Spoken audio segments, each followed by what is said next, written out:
If you're interested in making a movie, go make one, but make it cheap. Make it dirt cheap.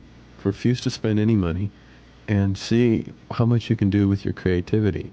So many people come up to me and tell me, oh yeah, I made this movie. We got it in for under, 200,000, but our investors are, we don't know what we're going to do with it. And it's such a big production when you make a big production out of it. Don't. You can have a lot of fun and do some really cool stuff with just, in your backyard with a few toys. And that's it. Good luck.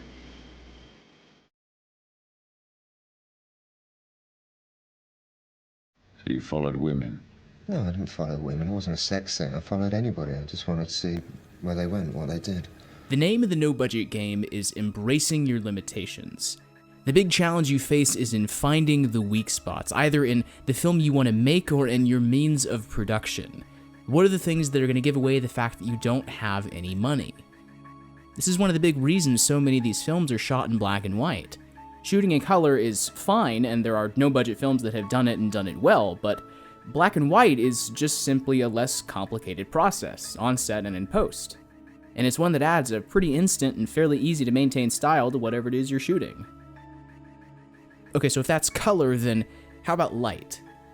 You may not have redheads and par cans, but you do have windows, and you can never go wrong with good old-fashioned natural light. Beyond technical aspects, though, you have to be able to search for similar problems within the confines of your story. With no-budget films, guns don't work very well, because you can never get the right replica gun. It's never got the weight to it. You can't fire blanks with it. You can't, and so whenever you'd see that in somebody's student film or whatever, it would always seem to give the budget away or seem a bit, whatever. So we used, a hammer instead of a gun because we could do a hammer cheaply and make a rubber hammer that we could, smash the guy's fingers with or whatever. There are things like that where we tried to identify what are the things that really betray the budget to the audience, what take them out of the film and stop them being able to engage with the film as a story the whole way through. Your limitations, however, aren't limited to technical problems. You have to let your limitations guide your story. Didn't you hear me? Caitlin is really getting married. What did you like better, Jedi or The Empire Strikes Back? Empire. Blasphemy.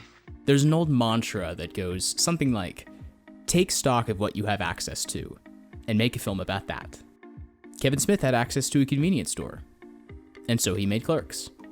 But letting your limitations guide the story goes much deeper than that.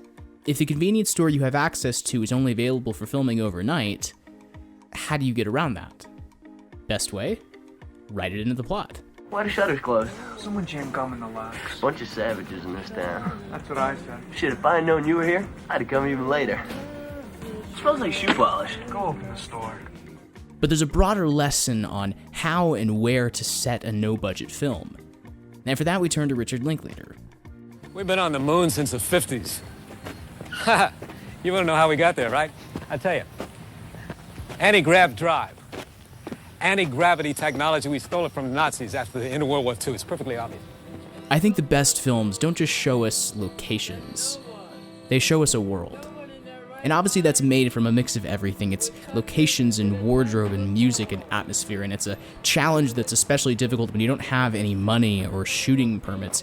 But again, if you embrace that limitation, you'll find that you actually have something of an advantage. See, in the early 90s, Austin, Texas was not the hipster capital keep it weird Austin, Texas that it is today. And whether he knew he was doing it or not, Linklater really captured something incredibly unique, a very specific corner of culture at a very specific time that had never been seen on screen before. But that was I think Slacker, in a personal way, depicts Texas in the kind of an 80s Texas thing. It's not really the same right now, 5 years later. It's a different situation. Rents were cheaper then. I think there was that whole Depression era, and I kind of like that. That energy then was there was something good about it. I mean, we were all kind of on that same level. And you have the exact same opportunity, because you're probably already in a world you can show, even if you don't know it. You just have to think outside the box. Even if you live in Austin, find what hasn't been shown before. And what you find is, of course, up to you. It doesn't have to be something weird or off color or creepy. I mean, go back to Clerks. Convenience stores are in plenty of films, but never quite like this, never the real deal. That's the advantage, and that's the lesson. Find what makes your world unique, and show us. Thank you. Goodbye. Thank you. So I know it's all nice and dandy now that we've all got DSLRs and we can just shoot till we're blue in the face, but there's a certain discipline you just don't develop when there's no limit to how much you can shoot.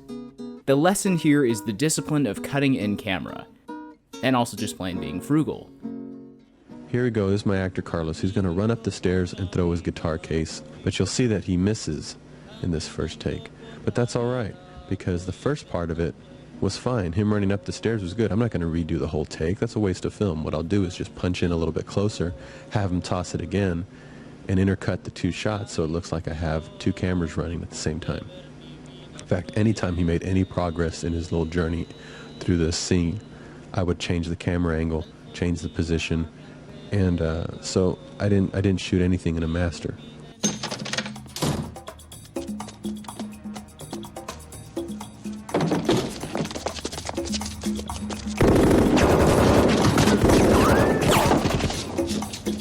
It's not just knowing what your shot's gonna be, it's about getting what you need to get with as little stock or as little space on your SD card as possible.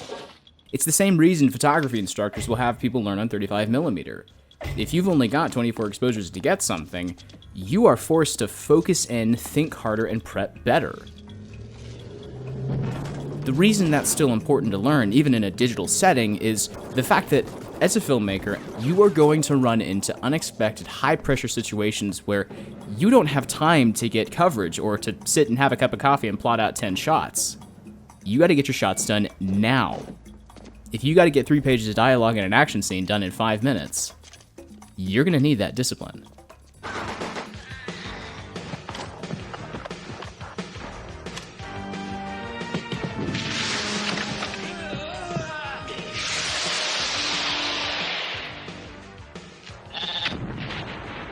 Here's the thing. I can't tell you the number of times I've watched a student film or a debut feature or even just some of my own films and have wanted to grab the director and just scream, "Lighten up! Stop taking this so seriously!" That's not me being mean, it's me being honest. There are so many young filmmakers, and I include myself in that, who take themselves and their films so stone cold seriously that whatever they're making winds up being not only completely bereft of any kind of fun, but just is altogether disgustingly full of itself. I mean, good lord, do I need to say anything other than mumblecore?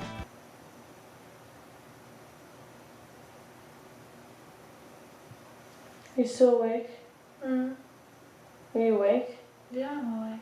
Do you think I should break up with him or stay together?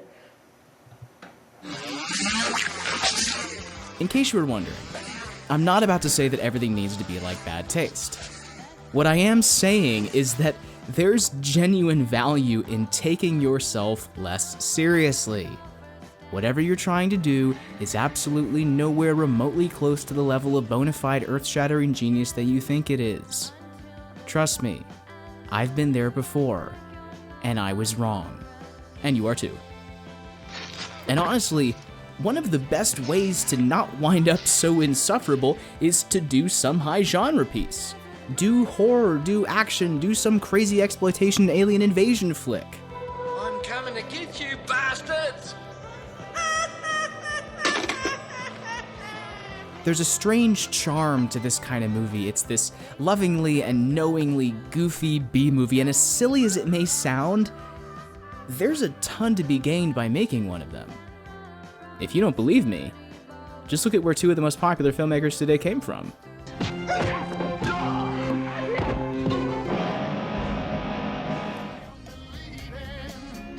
The key to great exploitation cinema, as Roger Corman always said, was you get somebody who wants to be Visconti or Fellini or Antonioni, and you get them to make Strip to Kill 3. And you say, I don't care what you do, but the fact is there have to be 3 scenes in a nightclub, it has to be 89 minutes long, and you have to use this actor or actress who I have got temporarily fresh out of rehab and who is available for a day. And you make them and somehow what happens is, from that, they construct great work. Obviously, these are just 5 of 1,000 lessons, but they're all things I wish someone had told me years ago. And so I hope they're helpful. Remember, not having any money doesn't mean you can't make a great film. It's the very place most of our great filmmakers got their start. And if they could do it, then so can we.